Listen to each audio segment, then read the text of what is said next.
लीजिए जनाब, मुलाहिज़ा फरमाइए अखबार हकीम बाटरी बैम्बूस का एक और छोटा सा एपिसोड।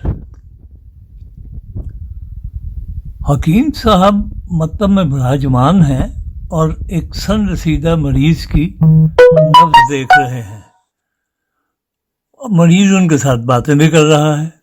अब मरीज कहता है, हकीम साहब आप एक दीदावर हस्ती हैं। इसके जवाब में हकीम हल्का सा खांस कर उसके दिए गए सर्टिफिकेट को जैसे कंफर्म करता है।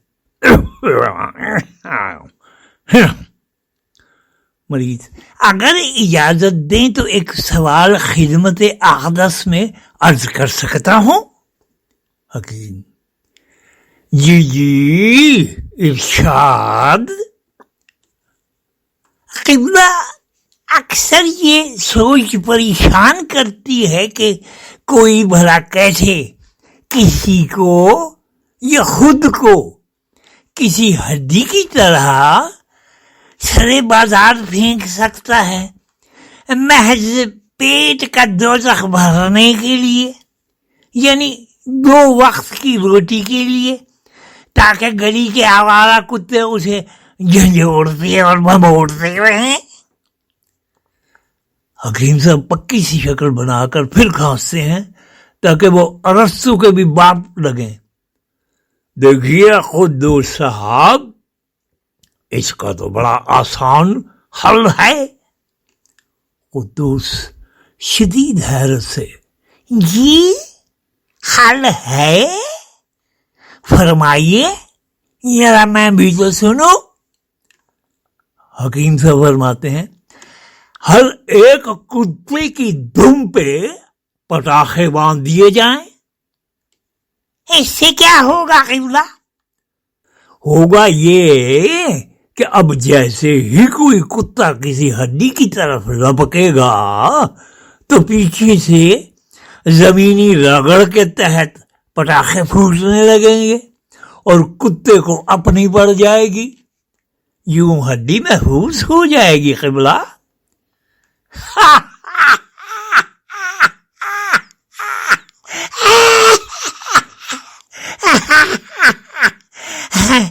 क़िबला बात तो आपकी 16 आने है, लेकिन क़िबला हड्डी का मसला तो यूं का तू रहा। वो कैसे? वो ऐसे जनाब के हड्डी की रोटी का मसला तो यूं का तू रहा। देखिए, मैं ऐसे गंभीर मसाइल का हल सोचने के लिए तो वक्त दरकार होता है। बसा औकात साल हर साल बल्कि सदियां गुजर जाती हैं हल सोचते हुए, लेकिन क़िबला इस मसले का हल तो जब से दुनिया बनी है तब से लेकर आज तक सोचा ही नहीं जा सका। हकीम खांसता है, नहीं खैर, अब ऐसी भी कोई बात नहीं। अल्लामा इकबाल होते तो वो तो 1 मिनट के अंदर अंदर कोई रूहानी हल पेश कर देते। अफसोस अब वो हम में नहीं रहे। कुद्दूस आंखें पटपटाकर हकीम साहब को देखता है। क़िबला, आंखें पटपटा रहे हैं आप? क्या मैंने कोई गलत बात कह दी? नहीं, पर मेरा मतलब है देखिए क़िबला, अल्लामा साहब 60-65 बरस तो रहे हमारे दरमियान, चुनाचे कम से कम 40-45 बरस तो मिले उन्हें मुसलमान आने हिंद की इमामत करने को, लेकिन उन्होंने कोई हल तो बताया नहीं, ना रूहानी ना इंसानी। क्या कहा जा सकता है साहब? क्या बताओ, उनसे कभी किसी ने पूछा ही ना हो। क़िबला जरा गौर फरमाइए। हकीम एकदम टोक देता है, और जरा ये तो फरमाइए कि आपने रूहानी को गैर इंसानी कैसे कह दिया? घूर कर देखता है। कुद्दूस एकदम छटपटा जाता है। नहीं किबला, मेरा मतलब वो हरगिज नहीं था। मैं तो हकीम गर्म लोहे पर चोट लगाते हुए भारी आवाज में, देखिए ये आपसे कुफ्र साजद हुआ है। एक तो आपने रूहानियत को गैर इंसानी कहा और फिर ऊपर से अल्लामा साहब की शान में भी गुस्ताखी की। कुद्दूस, माफी का तलबगार हो क़िबला, अल्लामा साहब की शान में गुस्ताखी का तो मैं सोच भी नहीं सकता। हकीम और ज्यादा दबाता है उसे, बस ज्यादा बात नहीं, इसको यहीं छोड़ते हैं और बाहर किसी से कभी ऐसा सवाल न पूछिएगा दोबारा। मैं तो हमदर्दी दिखाते हुए इस मामले को दबाए दे रहा हूं, वरना आप पर कुफ्र का फतवा भी लग सकता है। कुद्दूस सख्त खौफजदा होके, मैं आपका शुक्रिया कैसे अदा कर सकता हूँ जनाब? नुस्खा लिख दिया है मैंने, आप लड़के से दवा बनवा लीजिए और घर पहुंचते ही 10 नफल नमाज बराए तौबा इस्तग़फ़ार अदा कर दीजिएगा और अल्लाह पाक से और अल्लामा की रूह से माफी मांग लीजिएगा। फिर दास, नहीं अमल होगा क़िबला, अस्सलाम अलैकुम कहकर दुम दबाकर भाग जाता है। हकीम मक्काराना सी हंसी हंसता है। आए हैं बाटली बैम्बूस को नीचा दिखाने कहकर काम में मशगूल हो जाता है। अब आप इसका थोड़ा उर्दू और थोड़ा अंग्रेजी जुबान में एक पॉडकास्ट की शक्ल में एक ब्रेक डाउन भी मुलाहिजा फरमा लीजिए। शुक्रिया। बम्बूज के मतब में दाखिल होते ही ऐसा महसूस होता है जैसे आप किसी सदियों पुराने गर्दालूद लेकिन पुरस्रार कुतुबखाने में आ गए हों, जहां इलाज दवाइयों से ज्यादा बातों से किया जाता है। यहाँ एक कुर्सी पर सन रसीदा कुद्दूस साहब विराजमान हैं, जिनकी आंखों में दुनिया भर की बेजारी और एक अजीब सी जुस्तजू है, जबकि सामने हकीम साहब अपनी मखसूस शान बेनियाजी से बैठे उनकी नब्ज थामे हुए हैं। कुद्दूस साहब ने हकीम साहब को एक दीदावर हस्ती करार देकर जब गुफ्तगू का आगाज किया तो मतब में मौजूद फिजाई बोझलपन जैसे एकदम से तंज़ो मिजाह की लहर में बदल गया। कुद्दूस साहब का सवाल बज़ाहिर तो एक समाजी अलमिया था कि लोग पेट की आग बुझाने के लिए खुद को या दूसरों को हड्डी की तरह सरे बाजार क्यों फेंक देते हैं ताकि गली के कुत्ते उन्हें भंभोरते रहें। लेकिन हकीम साहब, जो शायद अरस्तू और अफलातून के भी रूहानी उस्ताद बनने के चक्कर में रहते हैं, उन्होंने इसका ऐसा गैर मुतवक्के और मुज़ेका खेज हल पेश किया जिसने कुद्दूस साहब को भी चकरा कर रख दिया। हकीम साहब का फलसफा ये था कि अगर हर कुत्ते की दुम पर पटाखे बांध दिए जाएं तो जैसे ही वो हड्डी की तरफ लपकेगा, जमीन की रगड़ से पटाखे फूटेंगे और कुत्ता अपनी जान बचाने के चक्कर में हड्डी को भूल जाएगा। ये एक ऐसी तंजिया मंतिक थी जो इस मुआशरती बेहिसी पर ज़र्ब लगाती है, जहां असल मसले को हल करने के बजाय सिर्फ सतही और मुज़िका खेज इक़दामात किए जाते हैं। कुद्दूस साहब ने कहकहा तो लगाया, लेकिन उनका सवाल अपनी जगह कायम रहा कि रोटी और भूख का बुनियादी मसला तो हल नहीं हुआ।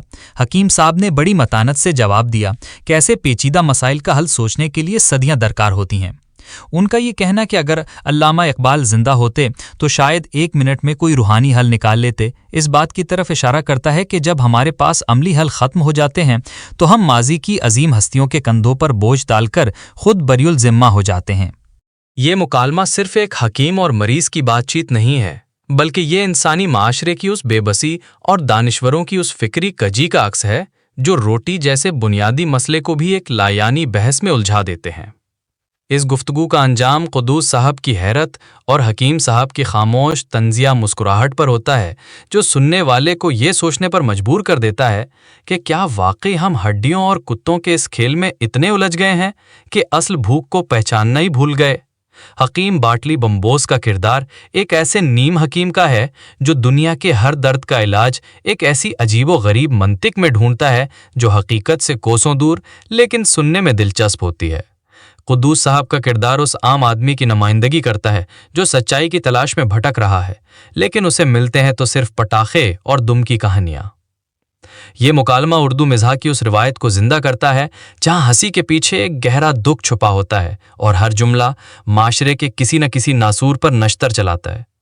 اس قسط کو ان دوستوں کے ساتھ ضرور شیئر کریں جو زندگی کے تلخ حقائق کو طنز و مزاح کے آئینے میں دیکھنا پسند کرتے ہیں۔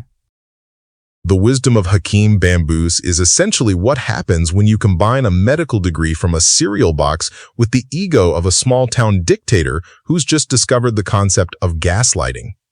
Welcome to the clinic, everyone, where the diagnosis is always heresy and the prescription is usually stop asking smart questions. I'm James, and today we're dissecting a masterclass in intellectual intimidation. It's a specific kind of South Asian clinical theater, James. You have the Hakeem, this self-proclaimed sage, sitting in a room that probably smells like turmeric and unearned confidence, facing off against Kudus, a patient who is basically the embodiment of every uncomfortable philosophical question about human suffering that we all try to avoid at dinner parties. Kudus walks in with a heavy heart, asking why a human being would be discarded like a bone just to satisfy hunger, while stray dogs literally fight over them. And the Hakeem, instead of offering empathy or a sandwich, suggests tying firecrackers to the tails of every dog in the city. William, I feel like this is less of a medical opinion and more of a plot for a very dark Looney Tunes episode. It's the ultimate deflection. Historically, the Hakeem system, or Unani medicine, was a respected tradition throughout India, dating back to the Mughal era with figures like Hakeem Abdullah Ghazi. But here, Bamboos represents the satirical archetype of the hereditary expert who uses natural herbs to treat the body, but uses circular logic to treat the conscience. He's solving friction-based dog attacks while completely ignoring the fact that someone is poor enough to think a discarded bone is a 3-course meal. He literally uses the "I need a few centuries to think about it" defense. It's like a software update that stays at 1% for 400 years. When Kudus points out that hunger has been around since the dawn of time, the Hakeem pulls the ultimate trump card. He invokes the name of Allama Iqbal, the spiritual father of Pakistan. It's the intellectual equivalent of saying, I don't have the answer, but the smartest guy who ever lived definitely did, and since he's dead, I win. Exactly.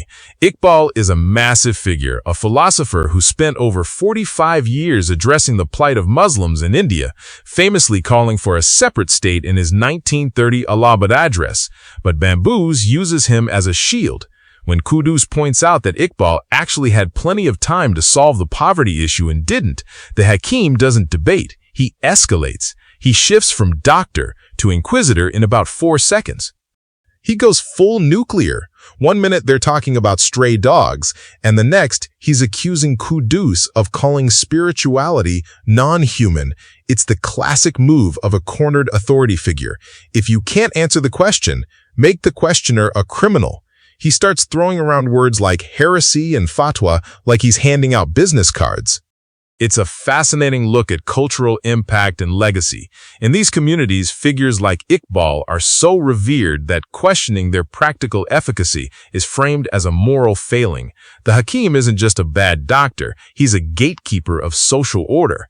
He tells Kudus he's showing him mercy by not reporting his heresy, which is the most terrifying way to say shut up and take these herbs. It's brilliant satire because it highlights the absurdity of using authority to dodge substance. Kudus is worried about actual starving people, and the Hakeem is worried about the spirit of Allama being offended by a patient with a pulse check. The technical breakdown of the Hakeem's logic is just a circle. He's right because he's the Hakeem, and he's the Hakeem because he's right. If you disagree, you're not just wrong, you're an infidel. And the kicker is the prescription at the end. 10 repentant prayers and some pharmacy medicine. It's a total dismissal of the human condition in favor of maintaining the hierarchy. The Hakeem returns to his work chuckling because he successfully turned a systemic critique of poverty into a personal sin for the guy asking the question. If you enjoyed this look at the high-stakes world of firecrackers and spiritual gaslighting, pass it along to a friend who appreciates a good satirical takedown.